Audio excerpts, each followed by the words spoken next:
అందరం భక్తులే. రేపు ముక్కోటి ఏకాదశి నాడు మీరు చూడండి, తిరుపతి పట్టదు, శ్రీశైలం పట్టదు, భద్రాచలం పట్టదు, దేశంలో ఏ గుమ్మమో పట్టదు, మొత్తం అందరూ అక్కడే ఉంటారు. ఆ రోజు మహాపుణ్యం చేసిన పాపాలన్నీ పోతాయి. అంటే అన్ని పాపాలు చేశాడు అనమాట ఈయన. అసలు ముందు వీళ్ళు పాపాత్ముడు కింద గమనించాలి. ముక్కోటి ఏకాదశి నాడు పరిగెట్టుకుని గుళ్ళో పెడుతున్నాడంటే ఇంత పాపాత్ముడు ఇంకొకడు లేడు. పాపం చేయని వాడు వెళ్లాల్సిన పనిలా, వాడు ఇంట్లో వాడు ఉంటాడు ఖచ్చితంగా. అదే రోజు అదే ముహూర్తం అంటే అలాగే జరుగుతాయి. ఏమిటా పిచ్చి, ఏమిటా వెర్రి? ముక్కోటి ఏకాదశి నాడు పెడతారా? మన్నాడు వెళ్ళండమ్మా, 3 రోజులు అయ్యాక వెళ్ళండమ్మా. విష్ణుమూర్తి ఏమైనా కోపడతాడా? ఉత్తర ద్వారంలోంచే వెళ్ళాలి, తలుపులు బద్దలైపోవాలి.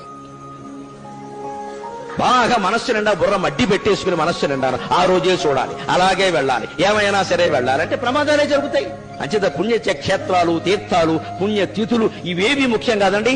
శరీరాన్ని మించిన క్షేత్రం లేదు, మనస్సును మించిన తీర్థం లేదు. సత్ప్రవర్తన కలిగి ఉంటే నువ్వే ఒక పుణ్యక్షేత్రం, నీకు నువ్వే ఒక పుణ్యతీర్థం.